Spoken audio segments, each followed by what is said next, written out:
Pelabuhan Sunda Kelapa yang hingga saat ini masih berdiri di pinggir kota Jakarta merupakan pelabuhan yang memiliki nilai sejarah tidak hanya bagi warga Jakarta saja, tetapi juga bangsa Indonesia. Beragam suku bangsa datang berlabuh, bahkan bertempat tinggal di sekitar pelabuhan. Kehadiran para pedagang dari berbagai wilayah di Nusantara maupun juga pedagang asing tidak hanya menjual rempah-rempah saja, tetapi juga komoditas lainnya. Nah, lewat perdagangan inilah keberagaman masyarakat terbentuk dari masa ke masa melalui kota Jakarta.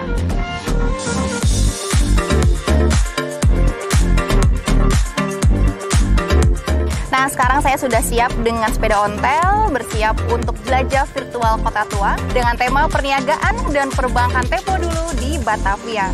Selamat mengikuti!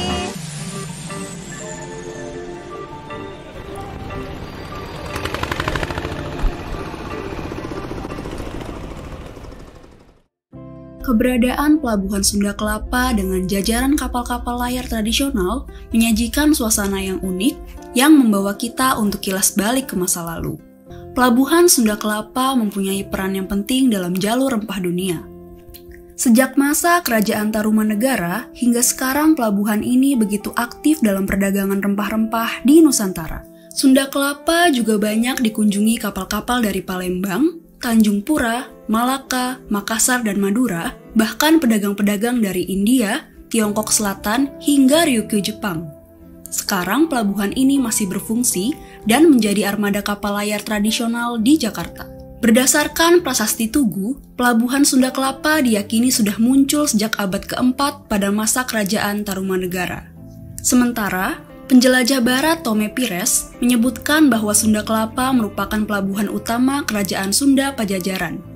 Komoditas utama perniagaan Pajajaran pada umumnya adalah bahan makanan dan lada. Sebelum Pajajaran dikuasai Demak, bangsa Portugis pernah berkunjung ke Sunda Kelapa dan melakukan perjanjian.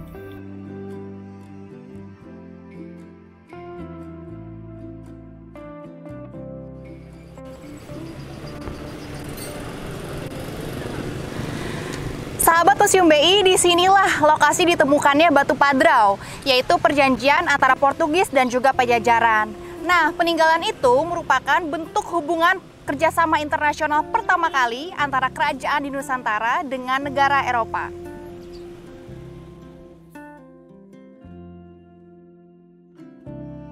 Portugis dengan antusias melakukan perjanjian dengan Pajajaran, dengan harapan akan menguasai perdagangan lada di Nusantara. Keberlanjutan dari perjanjian ini tidak menguntungkan kedua pihak, baik Portugis maupun Pajajaran. Hal ini terjadi karena tentara dari Demak dan Cirebon berhasil menguasai Sunda Kelapa. Menyadari pentingnya perniagaan di kota ini, maka didirikan kota Jayakarta di tepi barat Sungai Ciliwung.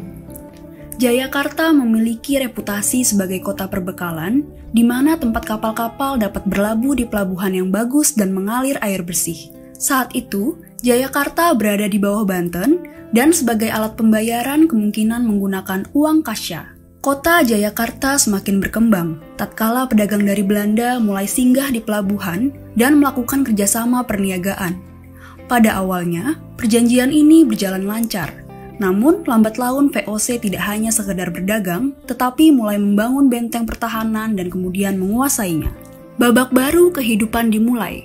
VOC mendirikan sebuah kota baru yang bernama Batavia. Pembangunan kota Batavia menjadi tonggak awal kehadiran VOC di Nusantara. Berbagai gudang untuk menyimpan rempah-rempah dibangun, sebelum komoditas tersebut dibawa ke Eropa.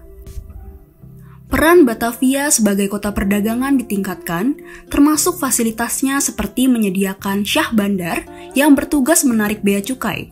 Melalui syah bandar ini, jumlah barang dagangan yang masuk dan keluar dari pelabuhan dapat diketahui secara terperinci.